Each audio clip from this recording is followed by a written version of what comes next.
Hello everyone. This is the 20th video of the chapter Molecular Basis of Inheritance. ठीक है, इसके इस video में हम लोग डीएनए फिंगरप्रिंटिंग के बारे में स्टडी करेंगे। इसके पहले वाले वीडियोस में हम लोग ने कंप्लीट कर लिया था इसका मेजर पोर्शन, लैकोपोरान जीन रेगुलेशन सब कंप्लीट कर लिया था। और इस वीडियो में हम लोग डीएनए प्रोफाइलिंग या डीएनए फिंगरप्रिंटिंग के इंट्रोडक्शन का स्टडी करेंगे।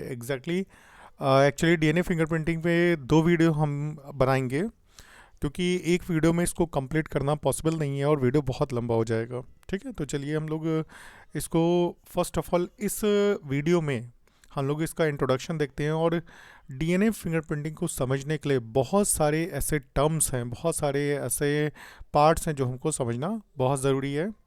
तो चलिए एक एक करके उसको पढ़ते हैं और इसको समझते हैं। चलिए देखिए, डीएनए फिंगरप्रिंटिंग या डीएनए प्रोफाइलिंग। ठीक है, डीएनए प्रोफाइलिंग या डीएनए फिंगरप्रिंटिंग एक ही मतलब प्रोसेस है। डीएनए को किसी भी इंडिविजुअल के अगर हम उसकी सैम्पलिंग करते हैं, उसको एक्सट्रैक्ट करते हैं, उसको आइसोलेट करते हैं, उसको फ्रैगमेंट्स में कट करके उसको अगर हम उसका एक रनिंग बैंड एक बैंड बनाते हैं, उसको देखते हैं, तो that is a DNA fingerprinting. और डीएनए फिंगरप्रिंटिंग का कंप्लीट प्रोसीजर जो है नेक्स्ट वीडियो में हम लोग डिस्कस करेंगे। डीएनए फिंगरप्रिंटिंग जो है, इसकी हेल्प से हम किन्हीं भी दो इंडिविजुअल्स के डीएनए को कंपेयर कर सकते हैं। ठीक है, it is a very easy way and quick way to compare the DNA sequence of any two individuals. ठीक है, तो दो इंडिविजुअल्स के डीएनए को हम कंपेयर कर सकते हैं। और एज पर वी नो, जैसा हमें पता है कि जितने भी इंडिविजुअल्स होते हैं सभी का डीएनए जो होता है वो एक दूसरे से वेरी करता है, डिफरेंट होता है, एक्सेप्ट आइडेंटिकल ट्विंस। तो आइडेंटिकल ट्विंस को अगर हम छोड़ दें तो जितने भी इंडिविजुअल्स हैं इस अर्थ पे, जितने भी मतलब एक सेम पॉपुलेशन के इंडिविजुअल हैं, उन सब का डीएनए जो होता है एक दूसरे से वेरी करता है। ऑल्दो हम लोग ने लास्ट टाइम पे ह्यूमन जीनोम प्रोजेक्ट में देखा था कि 99.9% सभी पर्सन्स का डीएनए जो है वो सिमिलर होता है, बट जब वो जो 0.01% का जो डिफरेंस होता है उससे बहुत ज़्यादा वेरिएशन क्रिएट होता है।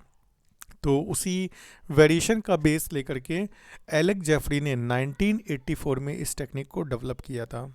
ठीक है, तो this technique was developed by Alec Jeffrey.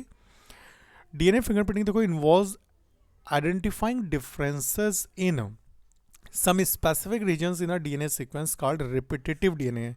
देखो ये हमने बात की थी कि जो एग्जैक्टली अगर हम डीएनए को देखें तो डीएनए में दो पार्ट मेन होते हैं। एक होता है बल्क जो जीनोमिक डीएनए है, जो बहुत ज़्यादा अमाउंट में होता है, बल्क जो उसका डीएनए है, जीनोमिक डीएनए। और दूसरा होता है आपका जो एग्जैक्टली जो मतलब कहते हैं जो वर्किंग डीएनए होता है, जो एक्सप्रेस पोर्शन होता है वो होता है। ठीक है, तो आपका अगर हम रिपीटेटिव डीएनए की बात करें तो रिपीटेटिव डीएनए को हम सेपरेट कर सकते हैं बल्क जीनोमिक डीएनए से, इस तरह से कि उसका जब हम डेंसिटी ग्रेडियंट सेंट्रिफिकेशन कराते हैं तो जो पीक्स फॉर्म होते हैं, उसमें जो मेजर पीक होता है वो बल्क जीनोमिक डीएनए का होता है। ठीक है, बल्क डीएनए का होता है। और जो दूसरे पीक बनते हैं वो सेटेलाइट डीएनए के बनते हैं। तो पीक्स क्या है एग्जैक्टली वो हम लोग अभी आगे बात करते हैं। देखो यहाँ पे क्या है कि डीएनए फिंगरप्रिंटिंग में रिपीटेटिव डीएनए के बेसिस पे डिफरेंसेस देखे जाते हैं किन्हीं भी दो इंडिविजुअल्स के में। और ये जो होता है रिपीटेटिव डीएनए, ये it is a small stretch मतलब that means the part of the DNA which is repeated many times. मतलब जैसे हमने इससे पहले भी बात की थी कि जो पोर्शन होता है जैसे 80 GC GC GC T A ATGC मतलब इस तरीके का सीक्वेंस अगर बहुत ज़्यादा टाइम रिपीट होता है, 100 to 1000 टाइम्स भी रिपीट हो सकता है, तो वो आपका रिपीटेटिव डीएनए होता है। अब एग्जैक्टली उसका कैसे हम यूज़ करते हैं आइए उसको देखते हैं। देखो किन्हीं भी दो पर्सन्स का अगर हम डीएनए में एक डिफरेंस देखेंगे तो डिपेंड करता है उसके बेस कंपोजिशन पे। ठीक है, बेस कंपोजिशन मतलब डीएनए जो एटी रिच है या जीसी रिच है, मतलब एडेनिन थायमिन बेस पेयर ज़्यादा हैं कि गुआनिन साइटोसिन बेस पेयर ज़्यादा हैं। लेंथ ऑफ द सेगमेंट्स, जो सेगमेंट्स हैं, जो पोर्शंस हैं, उनकी क्या लेंथ है। And the number of repetitive units, किसी भी पर्सन्स में जो उसका रिपीटेटिव डीएनए है, उसके जो रिपीटेटिव यूनिट्स हैं उसके डीएनए में, वो वैरी करेंगी। ठीक है। अब जो रिपीटेटिव पोर्शन जनरली होता है उसको हम बोलते हैं सैटेलाइट। जो रिपीटेटिव पोर्शन होता है डीएनए का उसको सैटेलाइट डीएनए बोलते हैं, और वो मेनली दो कैटेगरीज में डिवाइड किया जा सकता है, micro satellite and mini satellite.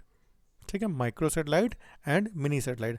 अब जैसे हमको पता है कि ये रिपीटेटिव डीएनए है, ये सिंपलर एक ही रिपीट्स कई बार होती है, तो ये जो सीक्वेंसेस होते हैं जनरली इनका कोई कोडिंग फंक्शन नहीं होता है, मतलब ये किसी प्रोटीन को कोड नहीं करते हैं। ठीक है, but they form a large portion of the human genome, लेकिन ये ह्यूमन जीनोम का एक बड़ा पोर्शन है। ठीक है, मतलब ये पोर्शन जो रिपीटेटिव डीएनए है, रिपीटेटिव पार्ट है, ये कोई प्रोटीन को कोड नहीं करेगा, ये ट्रांसक्रिप्शनली इनएक्टिव पोर्शन होता है, but they form a large portion, लेकिन ये ह्यूमन जीनोम का एक बड़ा हिस्सा है। ठीक है, ये जो सीक्वेंसेस होते हैं रिपीटेटिव डीएनए, ये high degree of polymorphism show करते हैं। पॉलीमॉर्फिज्म, अब एग्जैक्टली देखो यहाँ पे एक न्यू टर्म आया है, पॉलीमॉर्फिज्म। पॉलीमॉर्फिज्म का मतलब है कि poly that means many, and morph मतलब स्ट्रक्चर, मल्टीपल स्ट्रक्चर या मैनी स्ट्रक्चर, मतलब जो डीएनए है और डीएनए में इतनी ज़्यादा जो रिपीटेटिव यूनिट्स हैं उनमें जो डिफरेंसेस हैं, इसकी वजह से डीएनए एक पॉलीमॉर्फिक मॉलिक्यूल बोल सकते हैं कि डीएनए पॉलीमॉर्फिज्म शो करता है। मतलब इतने ज़्यादा जितने भी इंडिविजुअल्स हैं एक पर्टिकुलर पॉपुलेशन में, अगर उनके डीएनए को कंपेयर करें तो सब का डीएनए जो है एक दूसरे से वैरी करता है। तो उसी को बोलते हैं कि दैट मीन्स जो ये सीक्वेंसेस भी हैं ये जो डीएनए में हैं ये high degree of polymorphism show करते हैं, क्योंकि सब में ये अलग अलग होते हैं, और यही होता है डीएनए फिंगरप्रिंटिंग का बेसिस। ठीक है, इसी को ही बेसिस मान करके डीएनए फिंगरप्रिंटिंग की गई है, बिकॉज जो सीक्वेंस सभी इंडिविजुअल्स में सेम है उनके बेसिस पे तो हम दो पर्सन्स के डीएनए को कंपेयर नहीं कर सकते, बट जो उनमें डिफरेंसेस है उनको ले करके हम उनके डीएनए को कंपेयर कर सकते हैं। तो दैट मीन्स कि ये जो सीक्वेंस है जो हाई डिग्री ऑफ पॉलीमॉर्फिज्म, मतलब जो पॉलीमॉर्फिज्म शो कर रहे हैं, इन्हीं को बेस लेकर के डीएनए फिंगरप्रिंटिंग की जाती है। अब डीएनए एग्जैक्टली निकाला कहाँ से जाता है? देखो, डीएनए बॉडी के किसी भी टिश्यू से, चाहे वो ब्लड हो, हेयर फॉलिकल हो, स्किन हो, बोन हो, सलाइवा हो, स्पर्म हो, कहीं से भी जो डीएनए है जो हम एक्सट्रैक्ट करते हैं किसी इंडिविजुअल से, show the same degree of polymorphism they become. मतलब अगर हम किसी भी पर्सन की बॉडी से, उसके किसी भी ऑर्गन से अगर हम डीएनए लेते हैं तो वो सारे के सारे डीएनए जो होगा वो सिमिलर होगा। दैट मीन्स एक पर्सन में बॉडी में जितनी भी सेल्स हैं उन सभी में जो डीएनए होगा वो same degree of polymorphism show करेगा। दैट मीन्स कि जो किसी भी पर्सन का डीएनए अगर हम लेते हैं, बॉडी के किसी भी हिस्से से लेते हैं, तो वो उस पूरी कंप्लीट बॉडी को कहते हैं कि डिनोट करता है। पूरी कंप्लीट बॉडी के लिए वो डीएनए सीक्वेंस जो होता है वो सेम होता है। तो इसीलिए ये एक बहुत यूज़फुल आइडेंटिफिकेशन टूल है। इसकी हेल्प से मतलब फॉरेंसिक एप्लीकेशंस में हम किन्हीं भी दो पर्सन के डीएनए को ले सकते हैं। जैसे किसी पर्सन का हमें स्पर्म मिला, किसी पर्सन का हमें ब्लड मिला, तो उनमें भी हम कंपेयर करके कर सकते हैं कि ये दोनों सेम पर्सन के हैं या नहीं हैं। ठीक है, इस तरीके से बहुत सारे पैटर्निटी डिस्प्यूट्स होते हैं उनको सॉल्व किया जाता है। जितने भी रेप्स होते हैं, सेक्सुअल असॉल्ट्स हैं, मर्डर्स हैं, क्राइम सीन से मिलने वाले जो एविडेंसेस उनको लेकर के हम क्रिमिनल्स जो सस्पेक्ट हैं उन वो क्रिमिनल है या नहीं है इसका भी पता लगा सकते हैं डीएनए फिंगरप्रिंटिंग की हेल्प से। देखो फर्दर जो पॉलीमॉर्फिज्म है, ये पता है कि polymorphism are inheritable from parents to children.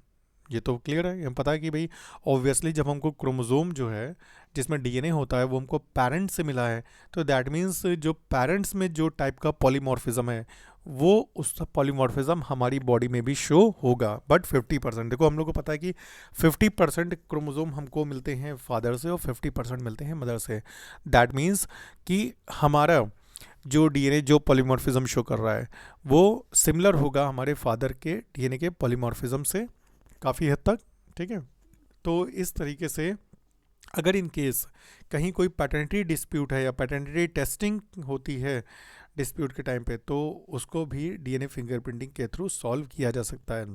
जैसे कई बार होता है कि बहुत से अननोन इंडिविजुअल आकर के किसी पर्टिकुलर कोई रिच पर्सन है उसको अपना मतलब फादर बना देते हैं कि ये हमारे फादर हैं, और उनको जो उनकी जायदाद में उनके हिस्सा चाहिए। तो इस केसेस में डीएनए फिंगरप्रिंटिंग एक बहुत ही ज़्यादा यूज़फुल टूल है, जिसमें हम ये इस तरह के डिस्प्यूट्स भी सॉल्व कर सकते हैं।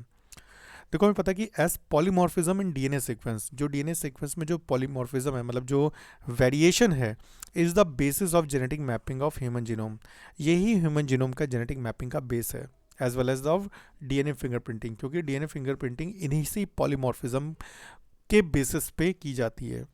It is essential that we have understand what DNA polymorphism means in simple terms. तो ये ज़रूरी है कि डीएनए पॉलीमॉर्फिज्म को हम एक सिंपल टर्म्स में समझ सकें कि ये है क्या। चलिए आइए देखते हैं। देखो पॉलीमॉर्फिज्म का मतलब है variations at genetic level. Genetic level का मतलब है जीन लेवल, जीन लेवल का मतलब है सीक्वेंस, कोडॉन्स। तो ये हमें पता है कि जब जो डीएनए है एक जनरेशन से दूसरी जनरेशन में, दूसरे तीसरी जनरेशन में जब ट्रांसफ़र होता रहता है, तो उसमें कई बार म्यूटेशन होता है। कई ऐसे म्यूटेशंस होते हैं जो साइलेंट फॉर्म में होते हैं, मतलब दैट मीन्स कि कोडॉन चेंज हो जाता है, बेस चेंज हो जाता है। बट हम लोग ने इससे पहले पढ़ रखा था कि जो कोडॉन्स के चेंज होने पर भी कई बार क्या होता है कि दो से ज़्यादा कोडॉन्स एक ही अमीनो एसिड को कोड करते हैं।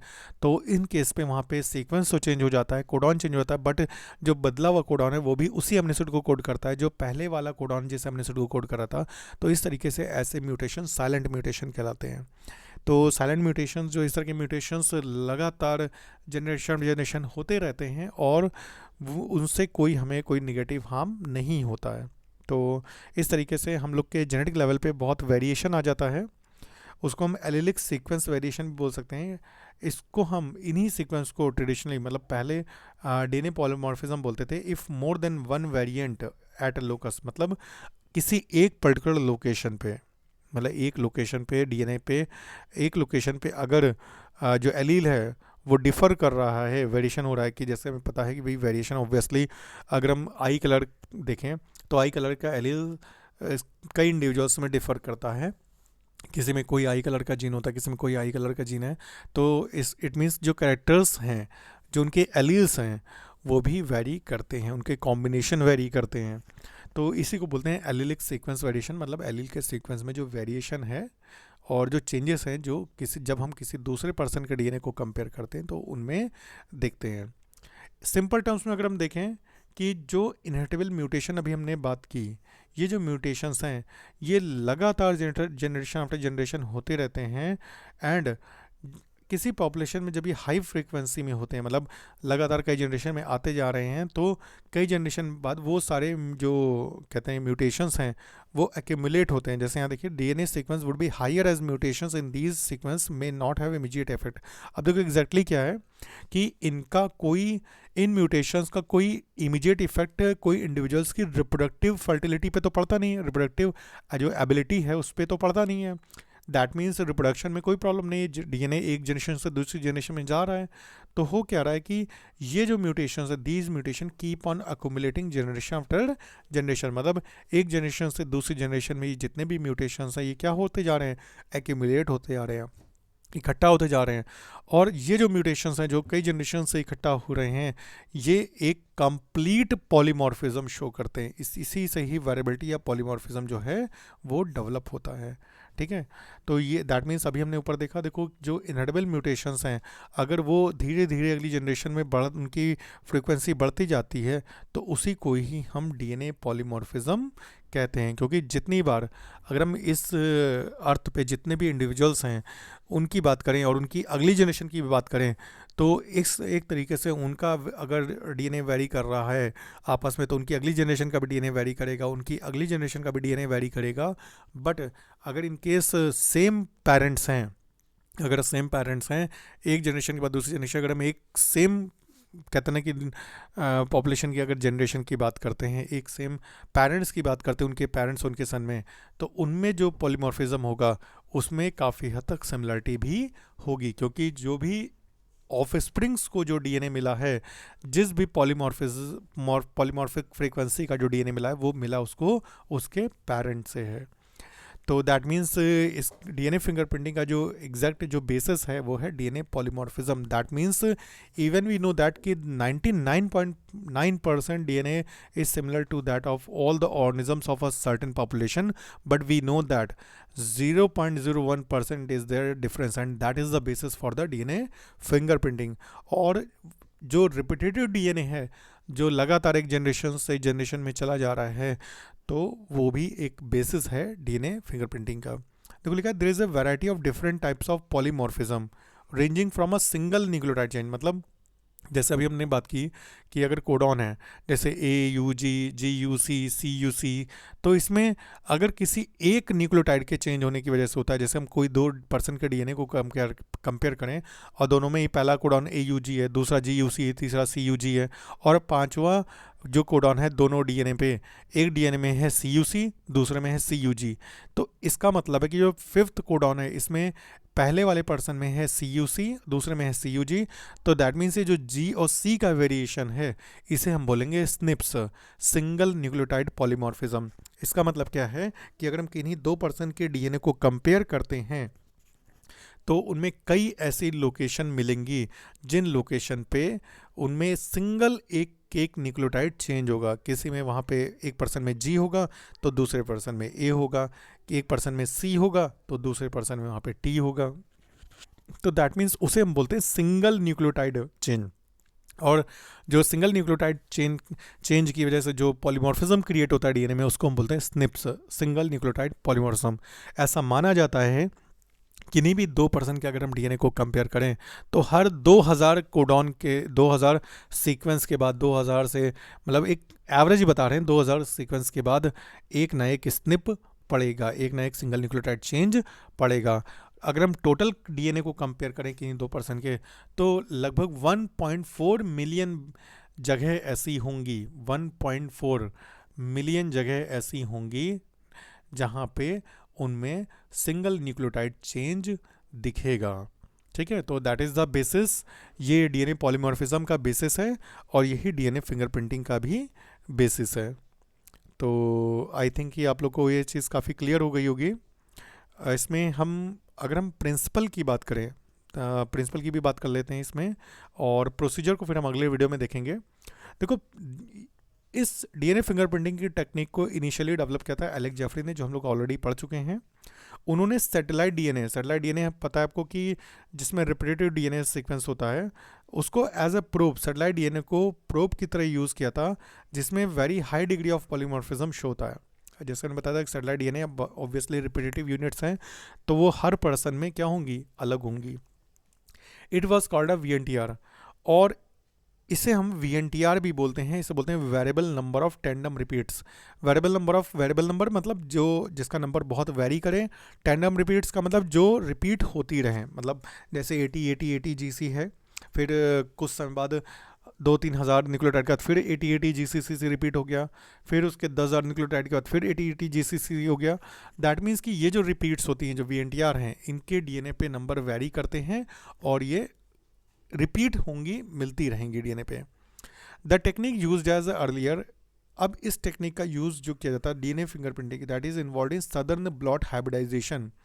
सदर्न ब्लॉट हाइब्रिडाइजेशन टेक्निक जो है, इसमें रेडियोएक्टिव VNTR यूज़ किया जाता था। रेडियोएक्टिव VNTR मतलब जो हम प्रोब यूज़ करते थे, probe exactly single stranded DNA fragment होते हैं जो जिनमें हम रेडियो आइसोटोप ऐड करते हैं, वो रेडियोएक्टिव प्रोब होते हैं, और वो किसी भी डीएनए को जिसकी फिंगरप्रिंटिंग करनी होती है उससे हम उसको हाइब्रिडाइज कराते हैं, जिससे बाद में वो स्ट्रैंड जो होते हैं विजिबल हो जाते हैं, और उनका इफेक्ट जब एक्सरे फिल्म पे हम देखते हैं तो वो बैंडिंग्स जो होती हैं वो क्रिएट हो जाती हैं। ये थोड़ा सा आपको अभी थोड़ा सा अटपटा लगेगा, लेकिन जब आप इसको थोड़ा सा और डिटेल में देखेंगे तो ये आपको क्लियर हो जाएगा। देखिए जो VNTR होता है, variable number of tandem repeats, ये सैटेलाइट डीएनए में होता है और इसको मिनी सैटेलाइट बोलते हैं। ठीक, डिपेंड करता है कि कितने बार रिपीट्स हैं। अगर बहुत कम रिपीट्स हैं तो वो माइक्रो सैटेलाइट होगा, अगर से ज़्यादा रिपीट हैं तो वो मिनी सैटेलाइट होगा। A small DNA sequence is arranged tandemly in many copy number.